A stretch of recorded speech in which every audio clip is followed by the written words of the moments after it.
दोस्तों इस वक्त हम तालकटोरा स्टेडियम में हैं। जिस प्रकार से राहुल गांधी जी को पार्लियामेंट के अंदर बोलने नहीं दिया जा रहा है, उधर दूसरी ओर अगर बात की जाए तो जगदीश धनखड़ जी ने इस्तीफा भी दे दिया।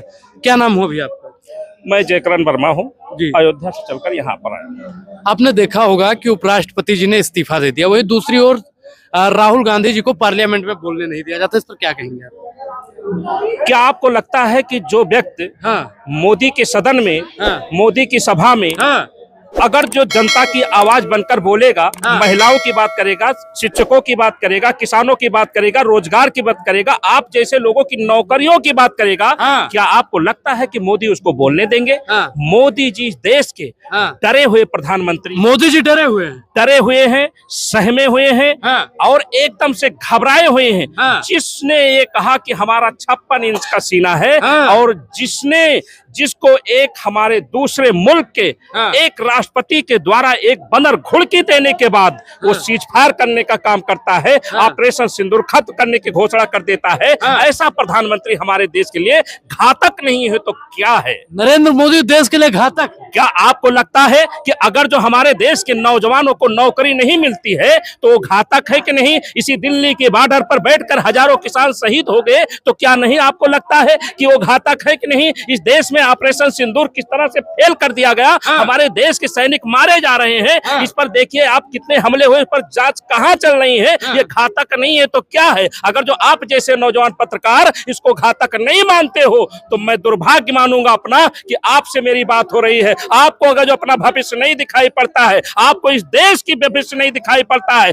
देश के नौजवानों को मुद्दा नहीं दिखाई पड़ता है, देश की महिलाओं की सुरक्षा नहीं दिखाई पड़ती है, तो आप जैसे मीडिया वालों से बात करना मेरे लिए निरर्थक से ज्यादा कुछ नहीं हो सकता है। मीडिया दिखा तो रहे मोदी जी विदेश गए, विदेश से आएंगे तो चर्चा होगी ना। तो विदेश से लाइए ना, आप भाजपा कार्यालय के अरबों के महल में जाकर पूछिए ना, माइक घुसेड़ कर उनसे पूछिए ना कि कहां गई आपकी सरकार? ये अल्पसंख्यकों पर अत्याचार क्यों हो रहा है? पिछड़ों पर लाठियां क्यों बरसाई जा रही हैं? इन नौजवानों को घोड़ियों से क्यों उतार दिया जा रहा है? इनको दाढ़ी मोछे क्यों बनवा दी जा रही है? आप क्यों देश के हिंदुओं को सिर्फ चुनावी हिंदू बनाना चाहते हो? देश में जब चुनाव हो जाता है तो इन पर बर्बरता पहनाई जाती है। आप कैसा सदन चलाना चाहते हो, कैसा देश चाहते हो? ये आप जैसे मीडिया वालों ने माननीय मोदी जी और संघ और भारतीय जनता पार्टी को सर पर बिठा रखा है। आपकी झूठ की कोठली में आकर के हमारे जैसे भोले भाले तमाम जनता के लोग आकर के उनके बहकाए में आ गए, लेकिन अब हमारी आंख खुल गई है। अभी आपने देखा कि धनखड़ साहब की आंख खुली है, अब और लोगों की भी आंख। तबीयत खराब थी, उन्होंने इस्तीफा दे दिया। निश्चित ही आपने नहीं दिखाया। मैं दुख के साथ कहता हूं कि आपने भी कोई काम नहीं दिखाया कि कौन कौन से लोग उनको देखने गए, कहां पर वो भर्ती हैं, कौन से खोजी पत्रकार हो आपको ये भी नहीं पता चला कि किस हॉस्पिटल में वो भर्ती हैं, कौन कौन से लोग उनको देखने जा रहे हैं। अगर जो आप नहीं जान पाए हो तो धनखड़ साहब को जाकर देखो कि कहां बैठे हैं, किस चिंतन मंथन में बैठे हैं। मैं इतना कहना चाहता हूं कि जिसको ज्ञान नहीं प्राप्त हुआ है वो धनखड़ की तरह ही उसको ज्ञान प्राप्त हो जाएगा और देश की जनता के साथ खड़ा होगा, चाहे बड़े से बड़ा संवैधानिक पद न क्यों ना हो। देश से बड़ा कुछ नहीं है, इस्तीफा देना कोई बड़ी बात नहीं है। तो मोदी जी भी तो कहते हैं कि मैंने पल पल खपाया है देश के लिए। मोदी जी की बातों में आप आओगे तो मोदी जी जैसा झूठा व्यक्ति, कभी वो कहते हैं कि मैंने 35 साल भीख मांग कर खाया, कभी वो कहते हैं कि मैं 35 साल संघ में काम करके खाया, कभी वो कहते हैं कि मैं 35 साल मगरमच्छ पकड़ता रहा, कभी वो कहते हैं आप जैसे कैमरा लेकर घूमने वाले वो 35 साल सूर्य की रोशनी को मापा करते थे। तो अगर जो आप जैसे पढ़े लिखे नौजवान, दिल्ली में पत्रकारिता करने वाले नौजवान, अगर जो मोदी जी के बारे में अगर जो इतना नहीं सूझ पूछ पाते हो तो दुर्भाग्य हमारे जैसे देश के किसानों का, हमारे जैसे ग्रामीणों का। जब आप समझदार नहीं हो पाए तो हे ईश्वर मुझे कब समझ में आएगा? मुझे इसके बारे में कुछ नहीं। एक गरीब माँ का बेटा प्रधानमंत्री बन गया, आप लोगों को दिक्कत? कैसा गरीब?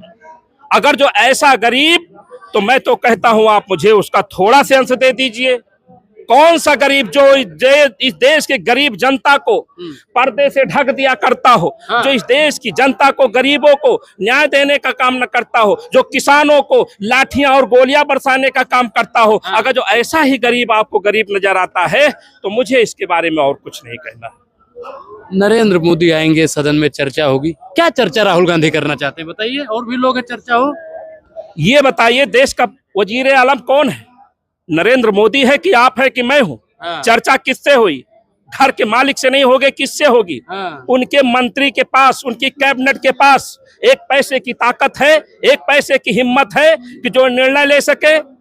अगर जो नहीं निर्णय ले सकते हैं तो ये डरपोक माननीय प्रधानमंत्री को देश छोड़ने के अलावा कोई चारा नहीं है। आज वो सदन से भागे हैं, कल वो देश से भागने की मोदी कोशिश देश से करेंगे। भागेंगे। देश से अगर जो नहीं भागे तो ये ताल कटोरा स्टेडियम, आप ये बात याद रखिएगा। हमारे नेता ने कहा था कि जिस दिन इस देश के नौजवान लोग सड़कों पर आ जाएंगे, जिस दिन इस देश के गरीब लोग सड़कों पर आ जाएंगे, जिस दिन इस देश की जनता का खून खौलेगा, तो प्रधानमंत्री ही नहीं, देश की जनता ही असली ताकत है। जनता के आगे किसी की ताकत नहीं चलती है। आपने देखा होगा अभी बीच में किसी ने कहा कि गृह युद्ध जैसा माहौल खड़ा हो रहा है।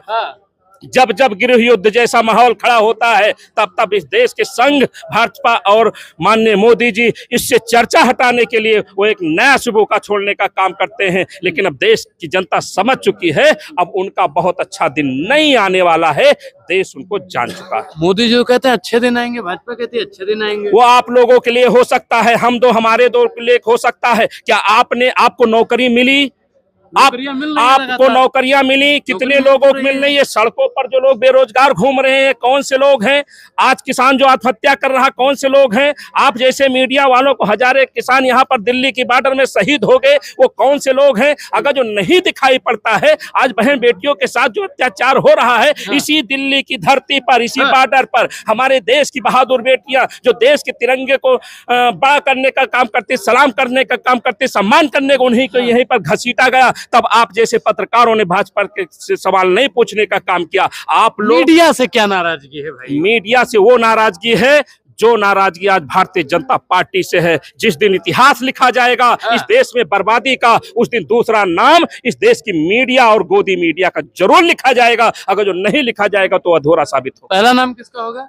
पहला नाम भारतीय जनता पार्टी संघ और दूसरा नाम इस देश की गोदी मीडिया का, चाटकार मीडिया का होगा। इससे ज्यादा कुछ नहीं कहा जाता। मीडिया को आप गरिया रहे हैं? मीडिया को मैं नहीं गरिया रहा हूँ, मीडिया को मैं सलाम करता हूं। मैं उस मीडिया को गरियाता हूं जिसने इस ऑपरेशन सिंदूर में पाकिस्तान को अपने कब्जे में ले लिया था। अब आप बताओगे कि कौन सी मीडिया को गरियाना है कि कौन नहीं गरियाना है। मीडिया को तो सब सलाम करते हैं, लेकिन दुख की बात है जब यही मीडिया चाटकारता करती, तलवे चाटती है, हम उस मीडिया को सम्मान करते हैं जहां न्यायपालिका, कार्यपालिका और विधायिका से जो बातें छूट जाती हैं, जो बातें इस देश की मीडिया याद दिलाने का काम करती है, उस मीडिया को हम लोग खड़े होकर सलूट करते हैं।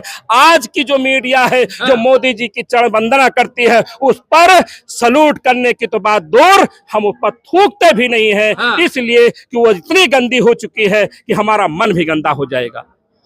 जी बहुत बहुत धन्यवाद।